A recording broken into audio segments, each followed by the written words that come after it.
देखें, दुनिया के अंदर इतनी बड़ी बड़ी सुपर पावर्स हैं, लेकिन सबकी करेंसी छोड़कर डॉलर को ही क्यों ग्लोबल करेंसी बनाया गया? ऐसी क्या मजबूरी थी बाकी मुल्कों की ना यूएस डॉलर को ही ग्लोबल करेंसी मजबूरन बनाना पड़ा? यूएस की करेंसी तब स्ट्रांग हुई जब पूरी दुनिया वर्ल्ड वार में मसरूफ़ थी और यूएस इन सब कंट्रीज़ को हथियार फ़रोग कर रहा था, जिसके नतीजे में यूएस के पास काफ़ी मार्जिन में गोल्ड जमा होना शुरू हो गया था। अगर हम वर्ल्ड वार 2 के टाइम की बात करें तो इस टाइम पर यूएस हथियार बेचने के लिए सबसे आगे था। इसकी वजह से यूएस के पास पूरी दुनिया का ज़्यादातर गोल्ड इकट्ठा होना शुरू हो गया। पूरी दुनिया में जितना गोल्ड था उसका 70% अकेला यूएस के पास आ चुका था। 72,000 टन गोल्ड जो था वो यूएस के पास था।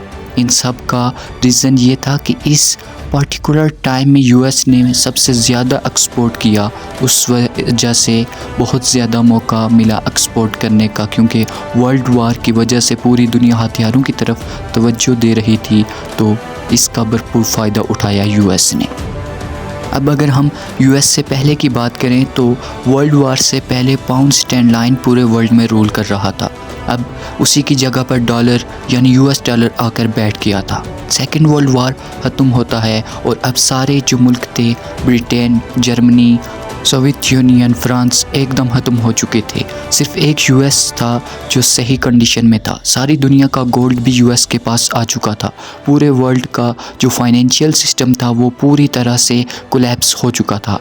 अब 1944 में यूएस के अंदर माउंट बैडन होटल में 44 कंट्रीज़ के रिप्रेजेंटेशन इकट्ठे होते हैं इस प्रॉब्लम का सलूशन निकालने के लिए कि दुनिया की इकॉनमी को फिर से कैसे स्ट्रॉन्ग किया जाए।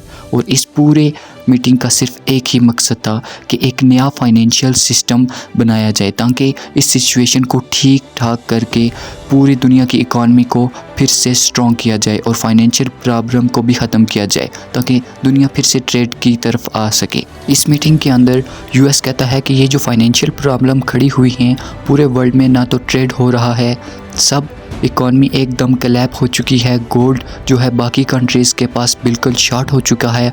अब इसका एक ही सोल्यूशन है कि आप सब लोग एक काम करो, आप अपनी सारी डील्स जो हैं वो खुद की करेंसी के बजाय यूएस डॉलर में करो और हम प्लग लेते हैं और गारंटी लेते हैं कि 28.3 ग्राम गोल्ड इसके बदले हम $35 देंगे। मतलब कि पूरी दुनिया से कोई भी कभी भी $35 दे के 28 ग्राम गोल्ड ले सकता है। हमारे पास इनफ गोल्ड है। पहले जो कंट्रीज़ अपनी करेंसी को गोल्ड से बैक करती थी वो यूएस डॉलर से बैक करेंगी और यूएस डॉलर जो है वो गोल्ड से बैक होगा।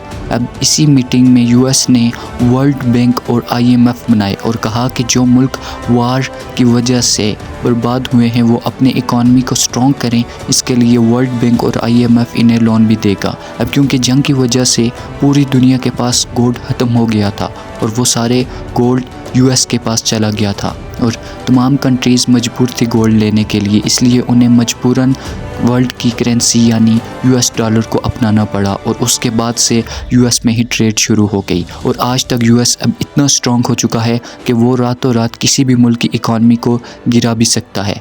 अगर यूएस चाहे तो किसी भी मुल्क की ट्रेड को भी ख़त्म कर सकता है, क्योंकि अगर हम यूएस में डॉलर में ट्रेड नहीं करेंगे तो हमारे पास कोई और ऑप्शन भी नहीं है। ये थी आज की हमारी इन्फॉर्मेटिव वीडियो। उम्मीद है आप सबको पसंद आई होगी। मिलेंगे एक ऐसी ही इन्फॉर्मेटिव वीडियो के साथ, तब तक के लिए दीजिए इजाज़त। अल्लाह निगहबान।